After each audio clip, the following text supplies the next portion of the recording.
Hello and welcome. In today's video, I am going to talk about flow state. It's a state of mind in which an individual is fully immersed in an activity, experiencing a high level of focus, engagement, and enjoyment. In this state of mind, you will experience or you will have a sense of effortless action. Time seems to fly by. Everything else fades away and you have a very high level or a sense of control over the activity at hand and the outcome. Now, by many athletes and high performers, flow state has also in colloquial terms been called as being in the zone. The term flow state was coined in the 1970s by American-Hungarian psychologist called Mihaly Csikszentmihalyi. He studied this phenomena extensively and in 1990 wrote his seminal book, this book called Flow, The Psychology of Optimal Experience.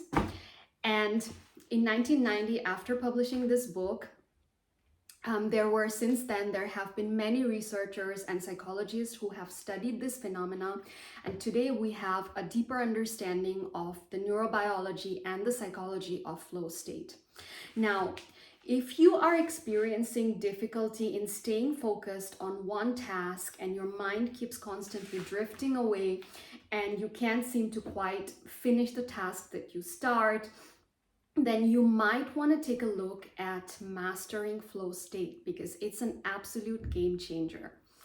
And in today's video, I am going to walk you through the 7 key features of flow state. And if you stay till the very end of this video, I'm going to give you 3 very simple techniques through which you can attain flow state in your everyday life, and you can attain that level of focus. All right, so let's take a deep dive into the 7 key features of flow state. Number 1 is deep focus, which means having a complete concentration on the task at hand. Now, this may be having doing a very complex mathematical problem, solving a complex mathematical problem, or this may be something as mundane as mowing the lawn. But when you're in flow state, the task at hand has your complete undivided attention. Number 2 is merging action and awareness. Merging action and awareness means that when you're in flow state, thought and action becomes one, which means that you are so fully immersed in the activity that no conscious thought goes into the process. Let's take, for example, the example of an opera pianist. When she's playing her notes and keys, she does it from a sense of automatism and intuition. So each time she hits the notes and keys, no conscious thought goes into it. She's so fully immersed in the activity of playing her music that it comes to her automatically. So this sense of being one with the action and the awareness is a key feature of flow state.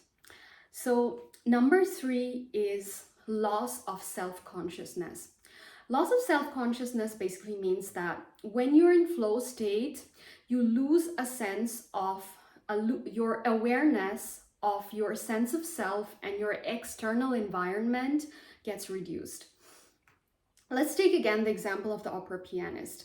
When she's playing her music in front of a large audience, and when she's playing her music from a flow state, she's not aware of the audience watching her, nor is she aware of the audience listening to her, because she's so deeply and fully immersed in her activity that everything else kind of fades away.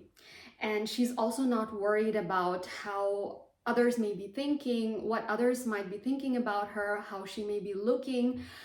All that is not just in her mind. So hence she has a sense of loss of self-awareness. That was number 3, and with that we come to number 4 feature of flow state, and that is a sense of control. So sense of control means when you're doing something from a flow state, there is a sense of mastery and of being in the driver's seat of whatever it is that you're doing. And let's again take our example. And in that case of our opera pianist, when she plays her piece, she knows what's coming next and she has a sense of control.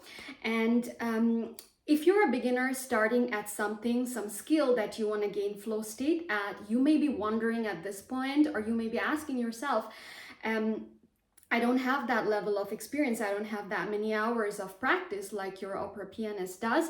And this is completely true. And there is like no better truth than practice makes perfect, and nobody is born a master. There is yet one very simple and very, very good technique of attaining a sense of control, even if you're a beginner at some task.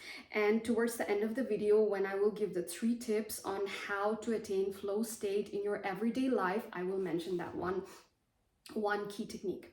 So stay till the end of the video if you're interested in that. With that, let me come to the 5th key feature of flow state, and that is intrinsic motivation. Now, intrinsic motivation means that when you are doing an activity, you're doing it for the enjoyment and satisfaction of the activity itself.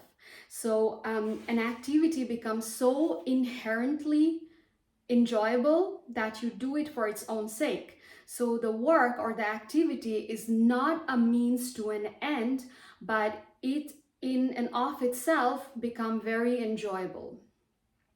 So in my opinion, this is one of the most important things to consider when attaining flow state, because when you are so deeply enjoying a task that you do the task for the sake of the task itself, and not because you're expecting an outcome in the future. With that, let's come to the 6th point, or the 6th feature of flow state is a distorted sense of time. Now, people who have experienced flow state have described over and over of having a distorted sense of time. That means that they either experience time slowing down or time seems to like fly by too fast. So this sense of distorted time seems to be one of the very key factors of flow state. And with that, I come to the 7th and final feature of flow state. The 7th feature of flow state is clear goals and feedback. Now, what does it mean to have clear goals and feedback? Clear goals and feedback means that when you're attaining flow state, you have a very clear objective in mind, and the outcome that you want to achieve is also very, very objectively defined, and you have an immediate feedback. Now, let me give you an example. My friend Julie is a software developer. To attain flow state, she has a very specific goal. Her goal is to introduce a payment processing system to an app. To make her goal more specific, she has a detailed plan till the very end and knows each and every step. And what she does is she does the programming, and she can immediately test the program to see the end result, if the program is working or not. So this is an example of a clear goal and immediate feedback. With that, I've come to the end of the 7 key features of flow state. And by now you may be wondering that, like, what does this have to do with me gaining more focus? So now that you have a basic understanding of the key components of flow state, let me deep dive into 3 ways you can today attain flow state in your everyday work. And when I say work, this could be learning for an exam, coming up with a project plan, or doing a creative project, or writing a thesis proposal, or it could be anything along the lines of creating a business plan, or what have you. Like at any work, you can apply these 3 techniques to gain more flow.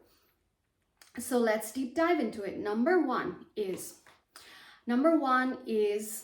balancing skill and challenge. What does it mean to balance skill and challenge? It means to choose a task which is not too difficult, for your current skill set, but also not too easy.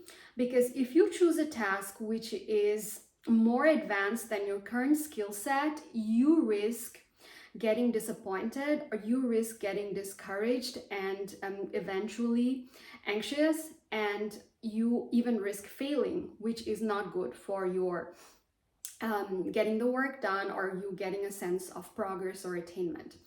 On the other hand, if you choose a task which is too easy, you also risk getting bored and never finishing the task. So the key is to choose a task which is somewhere in between, so that you have a healthy level of challenge. Now, you may be thinking that your current work project requires you to get a certain task done. How can you be choosy enough to choose a task which is right there in the middle of your skill sets? Now, this also brings me back to the point I mentioned earlier, where I said that if you're a beginner or starting out to do some particular work, how can you gain a sense of control and mastery in it? So with that, let me give you a very simple technique. The technique is to break down a larger, more formidable task into bite-sized, smaller tasks which are more attainable and more suited to your skill set. And when you do that, you can successively increase the difficulty level as you see making progress, and as you have the ball rolling, you also gain new skill sets. So this way you always have a bite-sized, smaller, more manageable task which is somewhere in the middle of that big spectrum of skill sets, right? So with that technique, you can have a very good balance between the difficulty level of your task. Now, number two in attaining flow state in your everyday work is minimizing distractions. Now, this is super important. Minimizing distractions means designating a particular workspace, whether it's at your home office or at your work. It means to minimize distractions by turning off your phone, by turning off notifications. It also means to designate specific blocks of time where you have the whole entire time dedicated to focus work. You can use productivity techniques such as Pomodoro technique, which works with intense short periods of bursts of intense focused work with designated short periods of break, etc. And those are all excellent skills to minimize distraction. And with that, let me come to the number 3 and the final technique with which you can attain flow state in your everyday work is to work purposefully to cultivate intrinsic motivation. Now, this is super important. When you work purposefully, your motivation comes from the inside, and this is an excellent way of cultivating intrinsic motivation. And you can do this by aligning your goals and your personal values with your work. And some good ways of doing it is to put some thoughts into what really gets you excited, what are your personal values, what are your personal passions, and writing these things down helps tremendously. One example of cultivating intrinsic motivation is, for example, to know your why, because when you know your why of doing something, you also tap into your intrinsic motivation. And say, for example, you're a content creator, your why could be to spread knowledge and skills into the world, or your why could also be gaining financial freedom for yourself and for your family. And knowing your why is a tremendous help. With that, I've come to the end of the 3 simple techniques how you can gain or attain flow state in your everyday work. In this video, I talked about the seven key features of flow state, and which are deep focus, merging, action and awareness, loss of self, consciousness and sense of self-control, distorted sense of time, um, and clear goal and feedback. And the 3 simple techniques of attaining flow state in your everyday work are: number 1, to create a balance between challenge and skill. Number 2 is to minimize distractions, and number 3 is to have or cultivate intrinsic motivation. So if you found this video useful, do let me know in the comment section. Give the video a thumbs up, share it with someone you think who might benefit from watching this video. And if you would like me to do a video on the neurobiology behind flow state, do let me know in the comment section. Thank you for watching.